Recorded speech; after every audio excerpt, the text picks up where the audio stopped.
بسم اللہ الرحمن الرحیم۔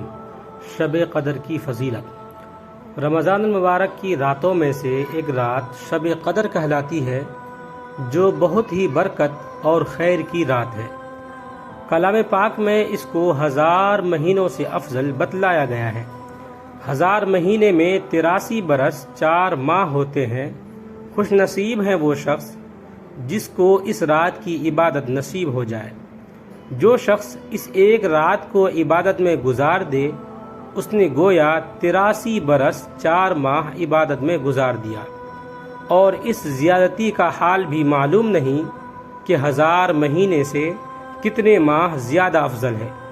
اللہ جل شانہ کا حقیقتاً بہت ہی بڑا انعام ہے کہ قدردانوں کے لیے ایک بے بہا نعمت مرحمت فرمائی۔ در منصور میں حضرت انس رضی اللہ عنہ سے حضور صلی اللہ علیہ وسلم کا یہ ارشاد نقل کیا ہے کہ شب قدر حق تعالی شانہ نے صرف میری امت کو مرحمت فرمائی ہے، پہلی امتوں کو نہیں ملی۔ اس بارے میں مختلف روایات ہیں۔ بعض احادیث میں وارد ہوا ہے کہ نبی کریم صلی اللہ علیہ وسلم نے پہلی امتوں کی عمروں کو دیکھا کہ بہت ہوئی ہے، اور آپ صلی اللہ علیہ وسلم کی امت کی عمریں بہت تھوڑی ہیں۔ اگر وہ نیک اعمال میں ان کی برابری بھی کرنا چاہیں تو ناممکن ہے۔ اس سے اللہ کے لاڈلے نبی صلی اللہ علیہ وسلم کو رنج ہوا۔ اس کی تلافی میں یہ رات مرحمت ہوئی۔ اگر کسی خوش نصیب کو 10 راتیں بھی نصیب ہو جائیں اور ان کو عبادت میں گزار دیں تو گویا 833 برس 4 ماہ سے بھی زیادہ زمانہ کامل عبادت میں گزار دیا۔ بعض روایات میں آتا ہے کہ نبی کریم صلی اللہ علیہ وسلم نے بنی اسرائیل کے ایک شخص کا ذکر فرمایا کہ 1000 مہینے تک اللہ کے راستے میں جہاد کرتا رہا۔ صحابہ رضی اللہ عنہم کو اس پر رشک آیا تو اللہ نے اس کی تلافی کے لیے اس رات کا نزول فرمایا۔ ایک روایت میں ہے کہ نبی کریم صلی اللہ علیہ وسلم نے بنی اسرائیل کے 4 شخص کا ذکر فرمایا: حضرت ایوب علیہ السلام، حضرت زکریہ علیہ السلام، حضرت حزقیل علیہ السلام، حضرت یوشع علیہ السلام کہ 80 برس تک اللہ کی عبادت میں مشغول رہے اور پل جھپکنے کے برابر بھی اللہ کی نافرمانی نہیں کی۔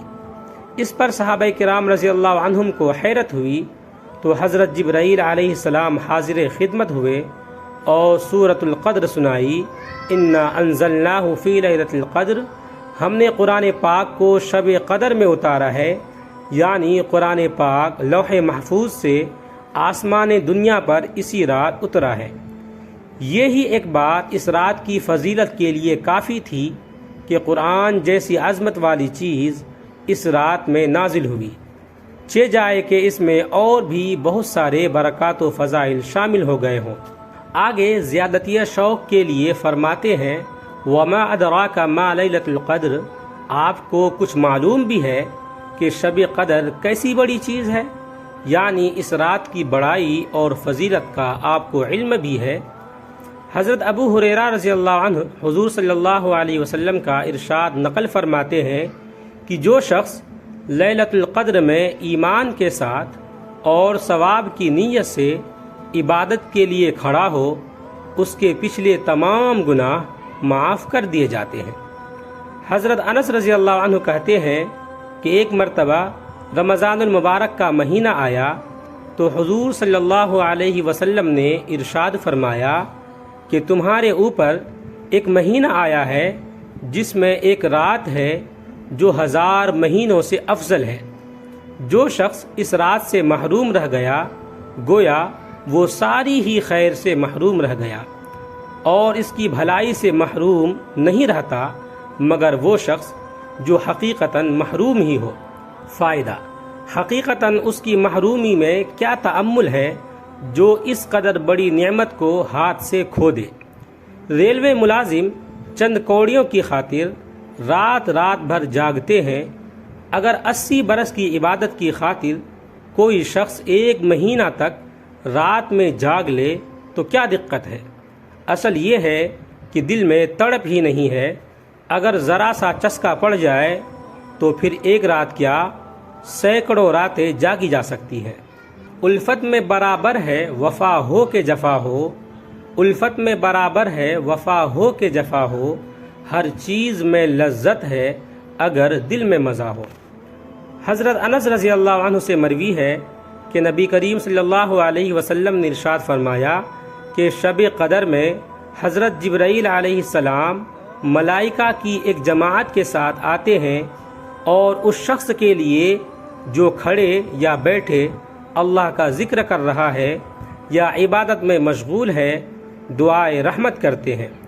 اور جب عید الفطر کا دن ہوتا ہے تو حق تعالی شانہ اپنے فرشتوں کے سامنے بندوں کی عبادت پر فخر فرماتے ہیں، اس لیے کہ انہوں نے آدمیوں پر طعن کیا تھا، اور ان سے دریافت فرماتے ہیں کہ اے فرشتوں، اس مزدور کا جو اپنی خدمت پوری ادا کر دے اس کا کیا بدلہ ہے؟ وہ عرض کرتے ہیں اے ہمارے رب، اس کا بدلہ یہی ہے کہ اس کی اجرت پوری دے دی جائے۔ تو ارشاد ہوتا ہے کہ فرشتوں، میرے غلاموں اور باندیوں نے میرے فریضے کو پورا کر دیا، پھر دعا کے ساتھ چلاتے ہوئے عیدگاہ کی طرف نکلے ہیں۔ میری عزت کی قسم، میرے جلال کی قسم، میری بخشش کی قسم، میرے علو شان کی قسم، میرے بلندی مرتبے کی قسم، میں ان لوگوں کی دعا ضرور قبول کروں گا۔